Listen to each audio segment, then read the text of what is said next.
اچھا یہ تو یعنی بہت زیادہ تفصیلات اس معاملے کی نہیں ہے، لیکن بعد کا منظرنامہ جنگ جب ختم ہوگی، 3 ہفتے بعد ختم ہو یا 1 ہفتے بعد ختم ہو یا مہینے بعد ختم ہو، جنگ کے بعد جو منظرنامہ ہے وہ بہت ہی بنیادی تبدیلیوں کا منظرنامہ ہے، اور اس کا ایک دیباچہ قطر کے ایک سابق وزیر اعظم کی طرف سے سامنے آ گیا، اور یہ وہی دیباچہ ہے جس کی طرف میں نے کئی بار اپنے پروگرامز میں اشارہ کیا کہ اس جنگ کے بعد صورتحال ماضی کی طرف پلٹ جائے گی۔ اور ماضی کیا ہے، میں یہ قطر کا جو دیباچہ ہے یہ میں عرض کرتا ہوں، لیکن اس سے پہلے میں آپ کو بتا دوں کہ ماضی کی صورتحال کیا تھی۔ ماضی کی صورتحال یہ ہے کہ 1973 تک تمام عرب ممالک اسرائیل کے دشمن تھے، ایک بھی عرب ملک اسرائیل کا دوست نہیں تھا، اور کسی عرب ملک میں پرو اسرائیل لابی کا کوئی وجود تک نہیں تھا، بلکہ 73 کی جنگ کے زمانے میں تو عرب ملکوں نے امریکہ کا تیل بند کر دیا تھا اسی وجہ سے کہ وہ اسرائیل کا حامی ہے۔ 73 کی جنگ میں اسرائیل کا ناقابل شکست ہونے کا تاثر بھی ٹوٹ گیا جب مصر کی فوج نے ایک رات اچانک حملہ کیا، اور وہ جو انہوں نے بارلے لائن بنائی تھی سویز پر قبضہ کر کے کہ اسے کوئی دنیا کی فوج عبور نہیں کر سکتی، یہ اسرائیل کا دعویٰ تھا، تو مصر کی فوج نے ایک ہی رات میں حملہ کر کے وہ ساری رکاوٹی لائن تہس نہس کر دی، بلکہ نیست و نابود کر دی، اور صحرائے سینا کا بڑا حصہ آزاد کرا لیا، اور دنیا کو پہلی مرتبہ پتہ چلا کہ اسرائیل کی فوج مصر کا مقابلہ نہیں کر سکتی۔ وہ تو پھر جیسا کہ آپ جانتے ہیں کہ اس کے بعد امریکہ نے کمک بھیجی، اور امریکی مدد کے بعد پھر اسرائیل نے واپس اپنا یعنی جو مقبوضہ علاقے تھے دوبارہ مصر سے چھینے، بلکہ اس کی فوج 2 طرف سے مصر کے اندر گھس گئی، جس کے بعد پھر یہ صلح ہوئی اور کیمپ ڈیوڈ معاہدہ ہوا، اور جس کے بعد مصر کی قیادت نے یہ سمجھا کہ اب جنگ کے حالات کو رکھنا مناسب نہیں، چنانچہ اسرائیل کے ساتھ ایک امن سمجھوتا ہو گیا، جس کی اسرائیل نے نہ صرف یہ ایک خلاف ورزی کی بلکہ اسے پاؤں تلے مسل ڈالا، اور یہ اس کے بعد بھی اسرائیل سے عرب ملکوں میں نفرت جاری رہی، یہاں تک کہ 1979 میں 79 میں ایران کے اندر ایک انقلاب آیا، شاہ کی حکومت ختم کر دی گئی اور اس کی جگہ خمینی صاحب حکومت میں آ گئے، اور اس انقلاب کا پس منظر یہ تھا کہ شاہ ایران اچھے دنوں میں بھی ایران کے اندر کوئی بہت زیادہ مقبول نہیں رہا، لیکن 1971-72 کے بعد اس کی مقبولیت گرنا شروع ہوئی، اور 3 قسم کے طبقات عوامی وہ شہنشاہ ایران کے خلاف ہو گئے۔ ان میں سے ایک طبقہ تو وہ تھا جو کمیونسٹ تھا، سوویت یونین کے زیر اثر تھا، وہ شاہ ایران کے مظالم ایرانیوں پر جاری تھے، لیکن اگر شاہ ایران مظالم نہ کرتا، ایک اچھا حکمران ہوتا، تو کمیونسٹوں نے تب بھی اس کے خلاف ہونا تھا، کیونکہ روس کی کوشش تھی کہ ایران کے اندر ایک کمیونسٹ حکومت بنا کے اس علاقے کو اپنے کنٹرول میں لے لیا جائے۔ تو انہوں نے تو شاہ ایران کی مخالفت کرنی تھی، چاہے شاہ ایران اچھی حکمرانی کرتا چاہے بری حکمرانی کرتا۔ دوسرا طبقہ تھا علماء کا، جن کو شاہ ایران نے دبا کر رکھا ہوا تھا، اور اس طبقے کی رہنمائی کر رہے تھے آیت اللہ شریعت مدار۔ اور تیسرا طبقہ تھا عام آدمی کا، جو نہ تو کوئی اتنا زیادہ مذہبی تھا اور نہ ہی وہ کمیونزم یا سوشلزم کے نعروں سے متاثر تھا، وہ شاہ ایران کے مظالم کے خلاف تھا۔ تو ان 3 طبقوں نے مل کر تحریک چلائی، سب سے آگے کمیونسٹ تھے، اور یہ کمیونسٹ وہی ہیں جو اب مجاہدین خلق کے نام سے کبھی کبھی کوئی ایکٹیویٹی کر دیتے ہیں، اور ان کے دفاتر امریکہ میں قائم ہیں۔ اور یہ ایک عجیب لطیفہ ہے کہ کمیونسٹوں کا جو بیس کیمپ ہے اس وقت ایران کے خلاف وہ امریکہ میں ہے، کیونکہ اب کمیونسٹ ملک تو کوئی باقی نہیں رہا۔ تو پھر جب یہ تحریک کامیابی کی طرف گامزن تھی، تو اچانک شریعت مدار کو پس منظر میں دھکیل کر خمینی صاحب پیرس سے تہران ایک جہاز پر بیٹھ کر آ گئے۔ یہ جہاز فرانسیسی حکومت کی حفاظت پہ تھا، فرانس نے پورا پروٹوکول دیا، اور پھر یہ بات بہت بعد میں کھلی کہ خمینی صاحب کو امریکہ ہی لایا تھا تاکہ وہ ایک اس ایجنڈے پر عمل کیا جا سکے جو خطرے میں پڑ گیا تھا۔ خطرے میں کیا پڑ گیا تھا؟ شاہ ایران کو امریکہ نے یہ ڈیوٹی دی تھی کہ آپ نے عرب ملکوں کو بلی کرنا ہے، ان کو ڈرا کر رکھنا ہے، ان کو دبا کر رکھنا ہے۔ چنانچہ اس زمانے میں شاہ ایران کو مڈل ایسٹ کا چوکی دار بھی کہا جاتا تھا، لیکن وہ شاہ ایران ایک حد سے زیادہ آگے جانے کے لیے تیار نہیں تھا، وہ عرب ملکوں پر اپنا روب تو رکھنا چاہتا تھا لیکن عرب ملکوں کے خلاف کوئی عملی ایکشن نہیں کرنا چاہتا تھا، جبکہ امریکہ کا یہ مطالبہ تھا، خواہش تھی، ایجنڈا تھا کہ ایران عربوں کو مارے۔ شاہ ایران نے انکار کیا تو پھر اس کے بعد یہ خمینی صاحب آ گئے اور خمینی صاحب نے وہ کام کیا جو امریکہ چاہتا تھا، اور انہوں نے خمینی صاحب نے آتے ہی پہلے تو سعودی عرب اور پاکستان کو نشانہ بنایا، پھر دوسرے عرب ملکوں میں ہنگامے وغیرہ شروع کر دیے۔ پھر اس دوران عراق ایران کی جنگ ہوئی جو امریکہ نے کرائی ایک خاص مقصد کے تحت، اس پر ہم کسی اور پروگرام میں بات کر لیں گے۔ لیکن پھر آہستہ آہستہ سعودی عرب پر خاص طور پر حملے ایران کے بہت تیز ہو گئے اور عرب ملکوں میں ایک خوف اور دہشت کی فضا پیدا ہو گئی، اور عرب ملکوں کو نظر آنے لگا کیونکہ عرب ملکوں نے اپنی فوجی قوت خاص طور پر سعودی عرب، کویت، امارات، بحرین اور شمالی افریقہ کے ملک، انہوں نے اپنی فوجی قوت پر کوئی توجہ دی ہی نہیں تھی۔ مصر کی فوج تھی، واحد ایک ملک مصر تھا جس کے پاس ایک اچھی مؤثر اور گنتی کے لحاظ سے بڑی فوج تھی، باقی سارے عرب ملک تحت دامن تھے، اور مصر کا ہو گیا تھا امریکہ سے سمجھوتا، دوستی ہو گئی تھی، یعنی سوویت بلاک سے یہ پلٹ کر امریکہ کی طرف چلا گیا تھا۔ پھر بعد میں تو افغانستان پر حملہ ہوا تو سوویت یونین کا قصہ بھی پاک ہو گیا۔ ایران کا خطرہ عرب ملکوں کے نزدیک بہت بڑھ گیا، اور امریکہ یہی چاہتا تھا کہ ایران عربوں کو اتنا مارے کہ وہ پھر میرے پاس پناہ لینے کے لیے آئیں، اور پھر آپ کے سامنے ہے کہ کس طرح ایک کے بعد ایک کر کے امارات، پہلے امارات، پھر عمان، پھر دوسرے ملک، پھر آخر میں سعودی عرب، یہ سارے کے سارے امریکہ کی طرف پلٹ گئے۔ یعنی وہی عرب ملک جنہوں نے امریکہ کا تیل بند کر دیا تھا، انہوں نے اپنی سرزمین پر امریکہ کے اڈے بنوانے شروع کر دیے،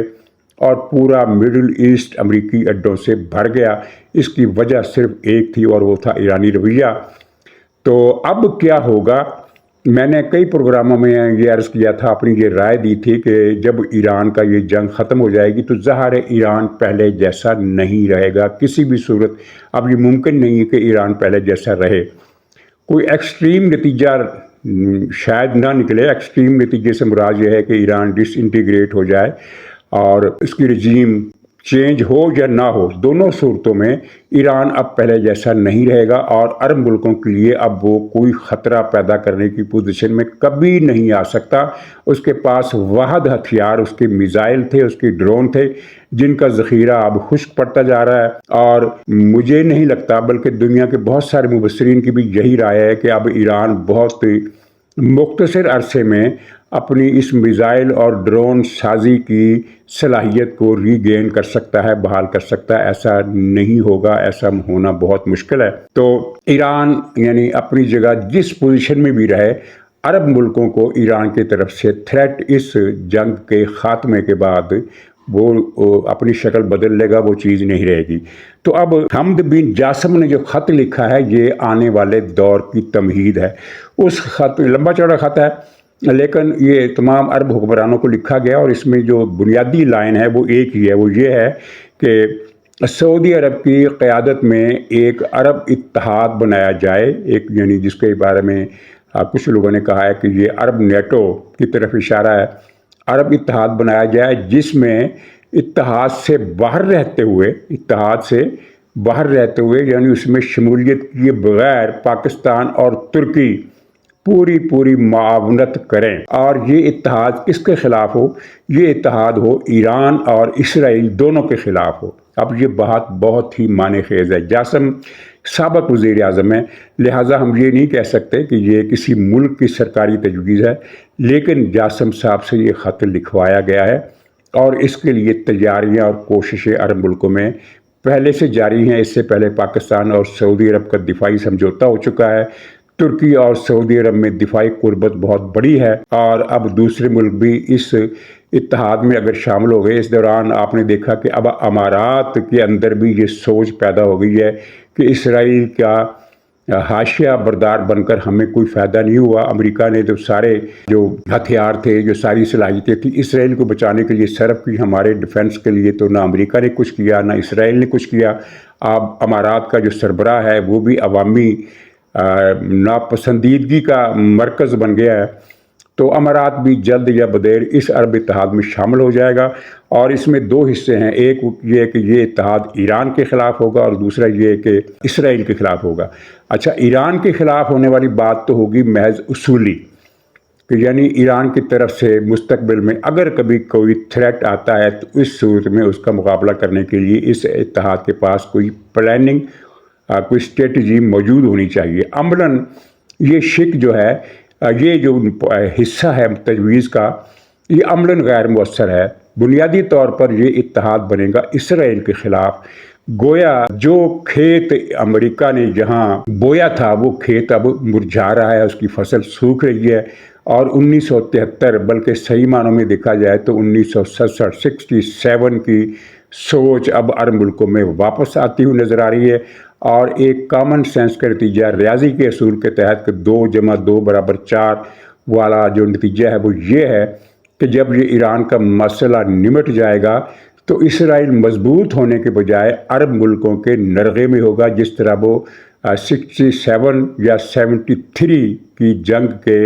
موقع پر عربوں کے نرغے میں تھا، اسی طرح کی فضا بنتی ہوئی نظر آ رہی ہے۔ اور کہاں کا ابراہم اکارڈ اور کہاں کا وہ اب غزہ پیس بورڈ، یہ ساری پخت و پس تھی امریکہ کی، اب وہ ہمیں دریا برد ہوتی ہوئی، غارت ہوتی ہوئی، غتر بود ہوتی ہوئی نظر آ رہی ہے۔ تو اب 2 مہینے، 1 مہینہ، 15 دن یہ نہیں کہہ سکتے کہ یہ امریکہ، اسرائیل، ایران اور یہ ان کا جو آپس کی جنگ ہے یہ کب تک جاری رہے گی، لیکن یہ جو نیا سٹیج بن رہا ہے، یعنی پری 67 کی جو سچویشن ہے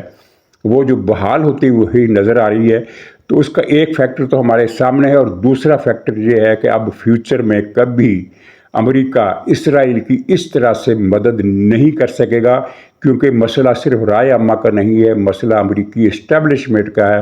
امریکی اسٹیبلشمنٹ میں اسرائیل کی مدد کے حوالے سے صرف ریزنٹمنٹ ہی نہیں ہے بلکہ ریزسٹنس بھی ہے، مزاحمت ہے، شدید مزاحمت ہے۔ اب ٹرمپ اگلے سال اگلے الیکشن میں کون صدر بنتا ہے امریکہ کا، اس سے قطع نظر اب جو بھی امریکہ کا صدر بنے گا وہ اسرائیل کی پہلے جیسی مدد نہیں کر سکے گا، سوائے یہ کہ اسرائیل کا وجود ہی خطرے میں پڑ جائے تبھی امریکہ مداخلت کرے گا۔ اسرائیل کو تگڑا کرنے کے لیے اب امریکہ کی طرف سے مداخلت ہونا ممکن نظر نہیں آتا، اور ایک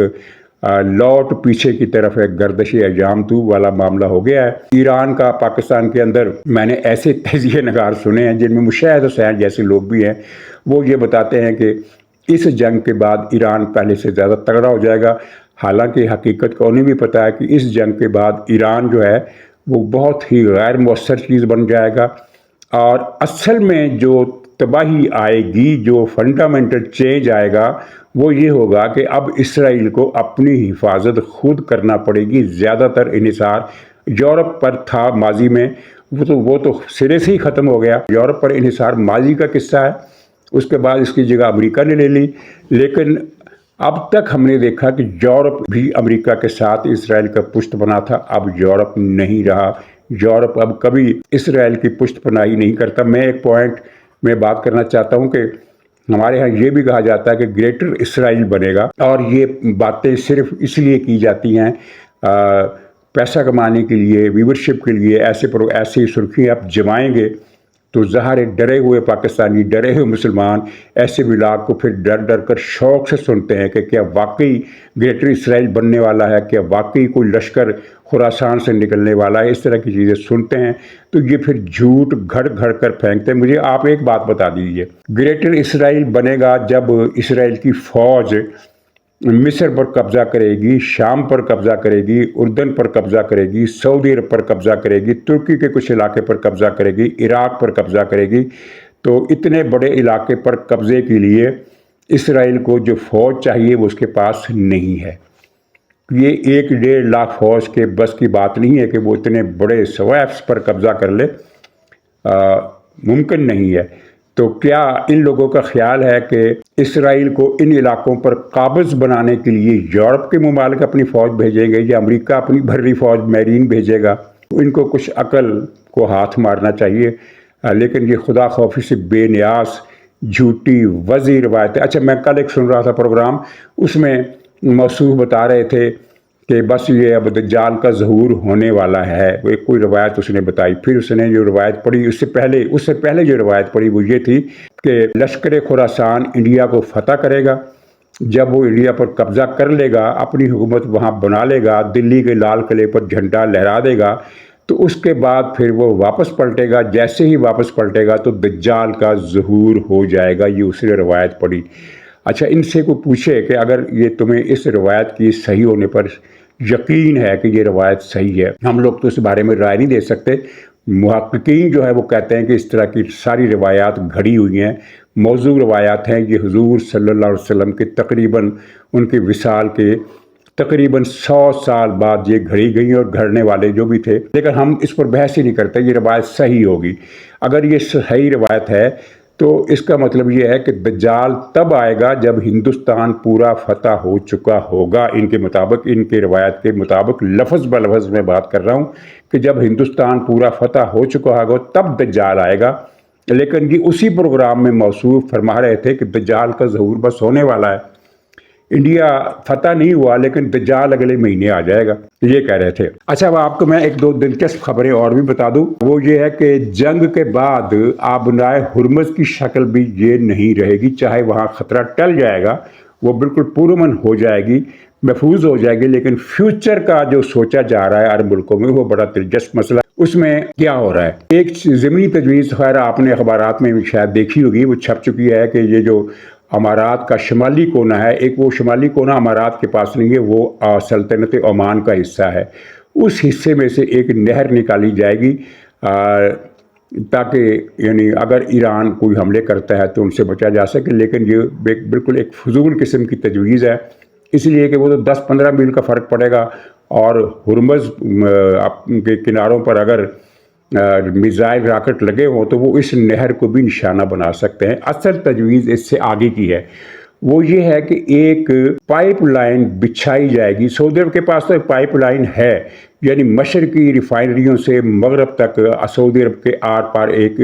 بڑی مضبوط پائپ لائن ہے جہاں سے تیل اب بھی برآمد ہو رہا ہے، بحر احمر کے راستے یورپ کو بھی اور ایشیا کو بھی وہاں سے برآمد ہو رہا ہے۔ اور ان کا ایک جو اسی طرح کے یہ جو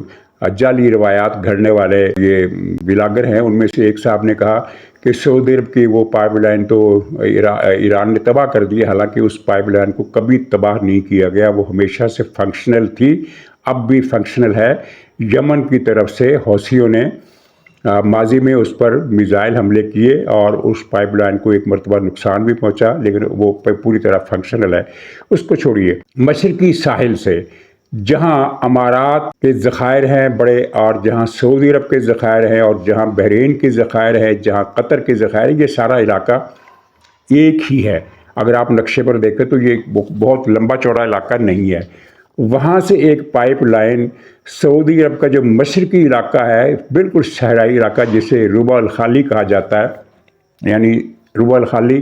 یعنی ایمپٹی کوارٹر، سعودی عرب کا 1/4 حصہ جہاں صحرا کے علاوہ کچھ نہیں ہے۔ اب وہاں کچھ تعمیرات ہوئی ہیں، کچھ چوکیاں، کچھ سائنسی دفاتر، کچھ فوجی تنصیبات وغیرہ ہیں، تو وہاں سے ایک پائپ لائن نکال کر عمان پہنچائی جائے اور عمان سے آگے پھر وہ سمندر کے ساحل پر اس کا ٹرمینل ہو، تاکہ ہرمز میں ہونے والے آئندہ کسی بھی موقع پر کوئی بحران پیدا ہو تو تیل کی سپلائی جاری رہے۔ اس پائپ لائن کو یہ کون سے ممالک استعمال کریں گے؟ سعودی عرب، امارات، قطر اور بحرین، یہ 4 ممالک استعمال کریں گے، اور ایک ملک رہ جائے گا کویت، جو تھوڑا شمال میں ہے، جو اس پائپ لائن سے دور ہے۔ وہاں سے ایک الگ پائپ لائن بھی نکالی جا سکتی ہے، لیکن فی الحال یہ تجویز ان 4 ممالک کا تیل ہے۔ سعودی عرب کو اس کی بہت زیادہ ضرورت تو نہیں ہے، لیکن ضرورت ہے۔ بہت زیادہ ضرورت اس لیے نہیں ہے کہ اس کے پاس متبادل راستہ موجود ہے، لیکن ضرورت ہے اس لیے کہ مشرقی یعنی ممالک کو، مطلب کہ ایشیائی ممالک کو یہ راستہ نزدیک پڑے گا بجائے بحیرہ کلزم کے راستے سے، تو یہ راستہ قریب پڑے گا، اس لیے سعودی عرب کو بھی بہت ضرورت ہے۔ اتنی ضرورت نہیں جتنی ان ملکوں کا ہے، کیونکہ ان ملکوں کو تو 100% انحصار اس پائپ لائن پر ہونے والا ہے۔ تو اس پائپ لائن کے ذریعے یہ 4 ملک آبنائے ہرمز میں امن ہو یا جنگ ہو، دونوں صورتوں میں وہ اس راستے سے بے نیاز ہو جائیں گے۔ یہ ایک بہت بڑی تجویز ہے، اس پر دیکھیے